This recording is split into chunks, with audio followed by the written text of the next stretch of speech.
all kinds of losses. All kinds.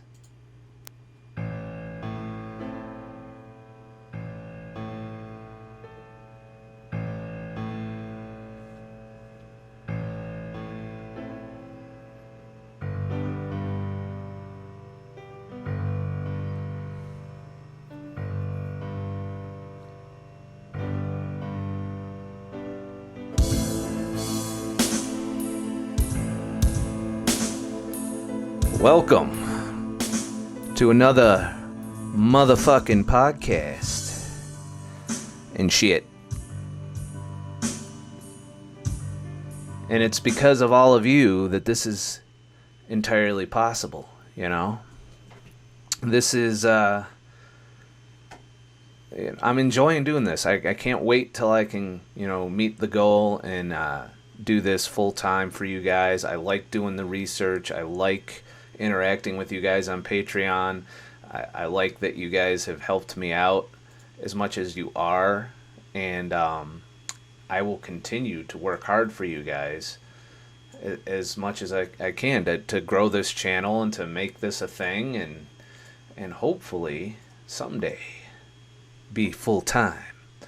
Now, I have been busy, though. I've been doing a lot of photography work as far as editing a wedding that I shot last weekend. I also did a model shoot at a yoga studio, which could turn out to be a regular client. I got a photo shoot this Sunday. I've got social obligations Friday and Saturday. So I've been busy as fuck, even though I'm not in a truck anymore. But it's better busy. It's not in a truck behind a fucking wheel busy. It's, hey, I'm gonna fucking, enjoy the work I do. Yeah, the money sucks, all right. But to be fair, this 5-day fast, being on this 5-day fast, I've also been financially fasting, and I will do a video on this in the future too. To where I intentionally went out of my way to not spend a fucking dime during this. Now, I did consume coffee, which is about $9 to $11, depending on the brand. I think the brand I'm drinking right now is $11, but it lasts me quite a while. I did do a few heavy creams during this, which of course is fasting mimicking, so it doesn't kick you out of autophagy, it doesn't kick you out of fat burning mode, it doesn't do anything. There's no protein, there's no carbohydrates, so it didn't change my results any, which were 187.4 pounds, 36.25 inches, for those of you that didn't read the message or whatever. But it's definitely opened my eyes to other things I can do, both as a minimalist and a fasting, advocate. I need to start taking breaks from shit, like taking breaks from social media, taking breaks from social obligations periodically, and really just take time to stop doing shit, to stop, to stop thinking as much, that, to really give myself periodic breaks. And, even though I was busy all week, not spending my free time, which I do budget for now. I do make sure I have a couple hours of free time, during the day. Granted, I usually use it watching YouTube videos for you guys, but, that's only because TV really isn't all there. But, and quite frankly, I haven't had much desire to sit down and watch TV, or play a video game and shit like that. But for the most part, I've been just working nonstop, aside from the weekends where I do my fun. And that's the thing, is I would not enjoy the work driving a truck, whereas I do enjoy the work I do for you guys. So as long as you guys keep making this possible, I'll keep doing this, as much as I can. And, the more people we get on board with this, the more I can do this full time and spend the time necessary to make this shit happen. So the topics I want to talk about for this podcast, for the too long didn't listen fucking crowd, are I want to go over my 5 day fast, some of the things I experienced, some of the pros and cons. The bulk of this podcast I want to discuss, and I may actually release this podcast on YouTube at some point. There's a I'll put a link along with this podcast. If I don't even know if that's fucking possible on Patreon to share several links, but I came across in my loose skin research Obese to Beast, and I've actually seen this guy before, but you know, once I watched a couple of his videos, of course he pops up in my you need to watch more of this shit section of YouTube, and he's got a lot of subscribers, and he lost a fuck ton of weight. He went from huge to, buff. However, he has shit tons of loose skin that he still has. I think he's thinking of dealing with it surgically. But I came across one of his videos that was a response to motherfucking... It was a response to a guy that did a 30-day water fast. And I want to kind of go through that with you guys and talk about what I think of his bullshit. But anyways, I want to go through, this is going to require some editing on my part, but I want to go through this video and respond, and also talk about, what he did to lose the weight and what I think of that. However, before we get to that, 5-day fast, successful, was easier than the last time I did a 5-day fast. This fast was pretty fucking badass as far as, how I got through it. And I attribute some of that to just kind of being in an environment that wasn't making me stressed and wasn't making me want to eat. I got a little hangry a couple times, where I kind of was just a little snappy and a little bit irritable. But that came and went. I felt good every morning. The worst day, I would say, was the 72-hour mark, which we all know is the hump that you have to overcome. That's when your body's really switching gears between being a carb burner and a fat burner if you consume carbohydrates. I'll have to try this fat adapted at some point just to see how that goes. But it's, it was a lot easier than the last time I did this. And so that means something has changed fundamentally about my metabolism. Because the first time I did this, I was fucking miserable, ravenous, weak, cold, and all of that. I did get some bouts of cold, but they tend to happen towards the end of the day, as in my extremities became cold despite it being the normal, comfortable fucking temperature that I'm at. So there was that. I felt okay. I wasn't, great at the end of the day, but it was just okay. But every morning I would wake up feeling like $1,000,000. Ready to fucking pound on the day. And I think when you're doing a longer fast, if you capture that momentum and you run with it and you do some activity, which I didn't do, other than working at the computer, that you will continue that energy level throughout the day, because our bodies are wired to get out there and kill something and eat it when we're not getting our food. And we become sharper. That's why we become sharper. That's why we are able to, think better and quicker and snappier. It's also why we're a little more aggressive. And that's just the natural result of longer water fasts. I also shit every fucking day. So there's that. And, it was rough, doing that.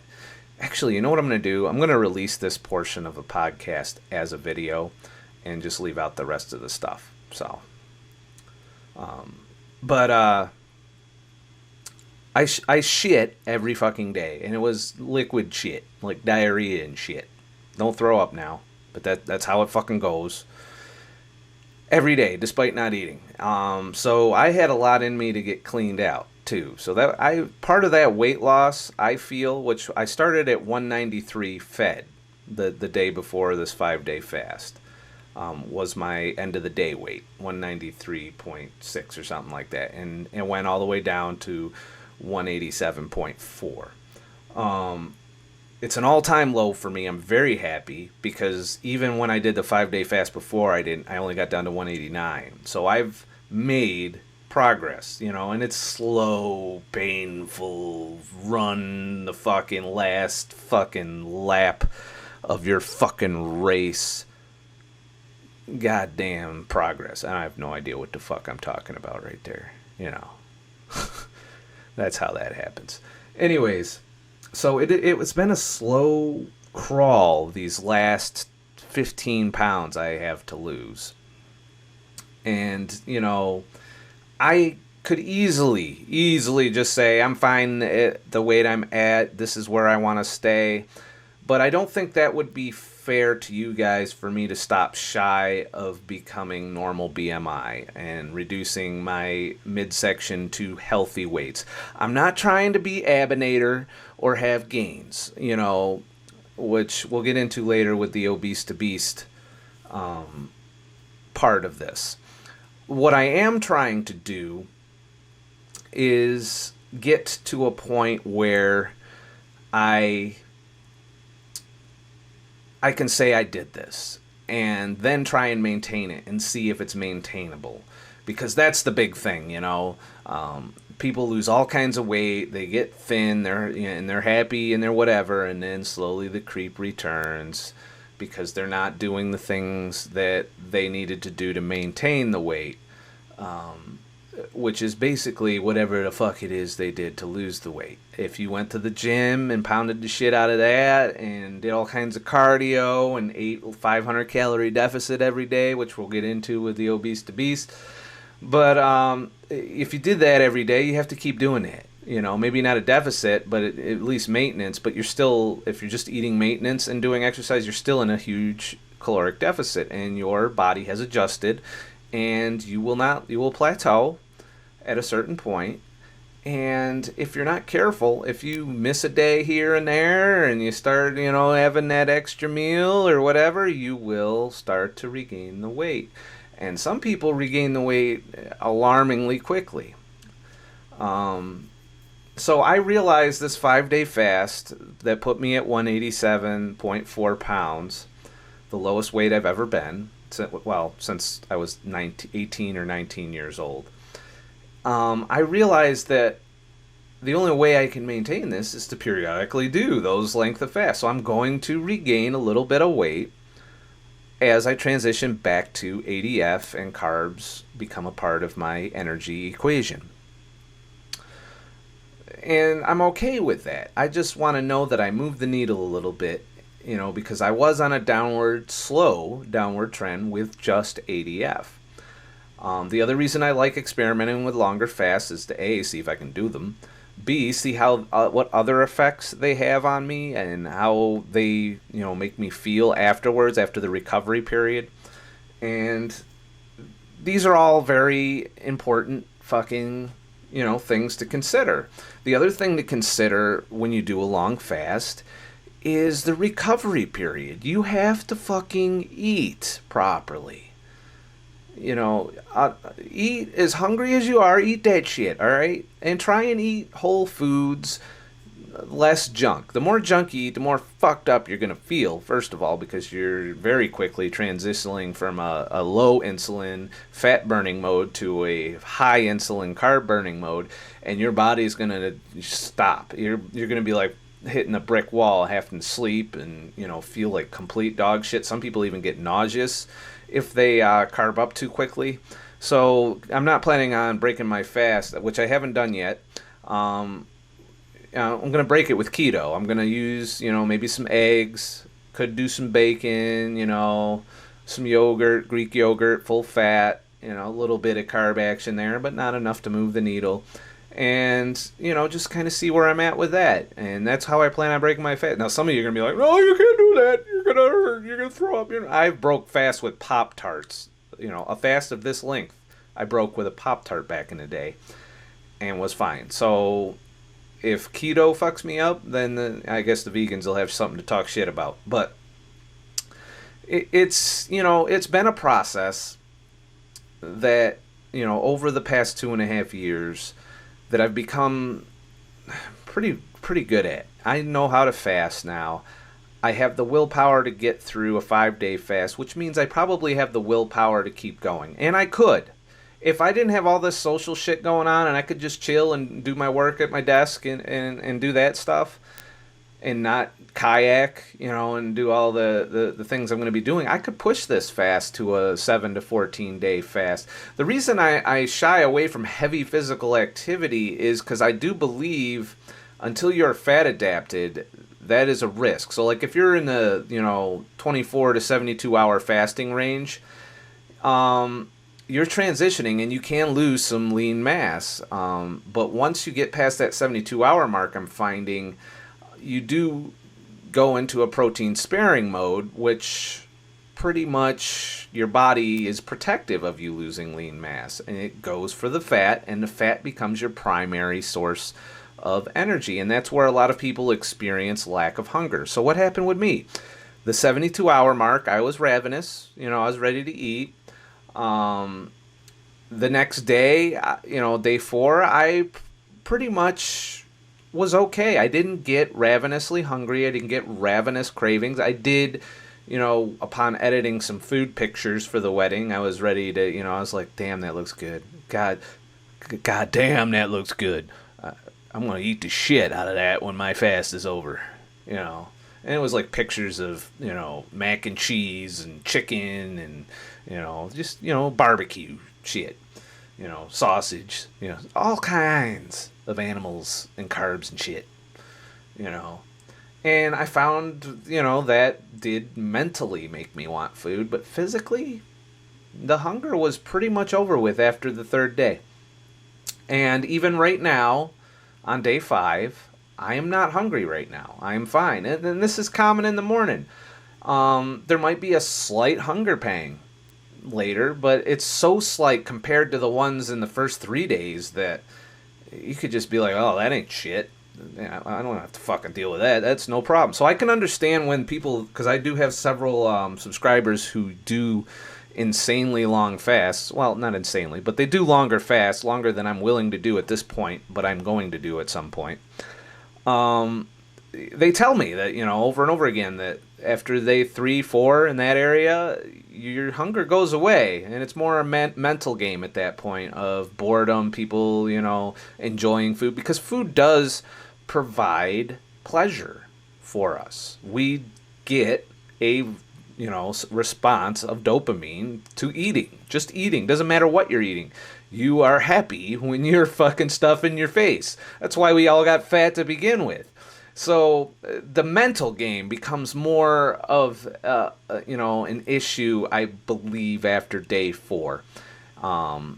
Day 4 was a little bit just on board. I want to eat, or ooh, that food looks really good, and pleasure. It's about the pleasure and the denial of that pleasure at that point, more so than physical hunger. I have not experienced hardcore physical hunger during the entire 5 days. My normal fucking fasting hunger pangs happened pretty much from 48 to 72 hours. And, it's pretty much my body's used to eating every 36 to 40 hours every other day. So it's kind of like, when you change it, it's like, what the fuck are you doing? Stop doing it. What the fuck? And then you go through the what the fuck moment, and you probably lose a little bit of lean tissue during that. But it's all the bad shit, it's not going to take your gains if you're gaining. Human growth hormone does protect muscle for the most part until you run out of body fat, and then that's over with. Then gluconeogenesis, that bitch that is, just takes over and starts eating all your vital organs and shit. And your skin to some degree, but, that's a whole other topic that I'm not going to delve into today because I need to do more research in that topic. I touched on it in the other video, but all in all, I would say that this is a fast. The 5-day fast is a fast worth doing. I wouldn't do it more than once a month. And you could go back to intermittent, daily fasting or ADF afterwards comfortably, I believe.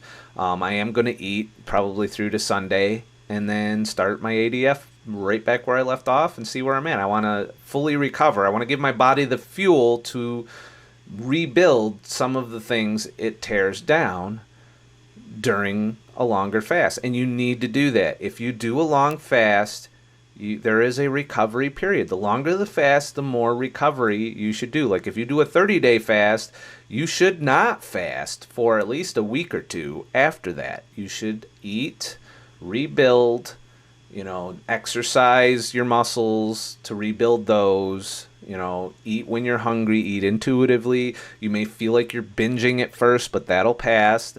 Eat a lot of satiating foods instead of carbs and sugar, because you're going to be ravenous when you sit down and start eating again. Maybe not while you're eating the first meal, but after you've eaten that first meal, you will want to eat more. You won't feel full, right? Even on keto right away. It'll take your body a little bit to adjust and move forward from that. So once you do that, and you rebuild, then you can start with the fasting again on those fasts. And that's, based on my research. I haven't actually done a 30-day fast, but it's on my list of shit to do. I'm going to tackle a 14-day fast next. I want to do that in the wilderness. That's my goal. If I could do that sometime in the fall, take 2 weeks, and go camping somewhere to where I can document it, of course, and not only just fast physically, but also fast from, the internet, from financial shit, just bring a bunch of water, maybe some water purification shit, a tent, a sleeping bag, some clothes, and some fire shit, and really just kind of chill somewhere for 14 days, and just kind of become in touch, maybe practice some photography, bring my cameras, of course. And just kind of take a break from society for a while. So that's all I want to talk about with the fasting portion of this podcast. For those of you who just watched this on YouTube, this podcast does continue for my patron subscribers on Patreon. So the link will be in the description to this half of the video.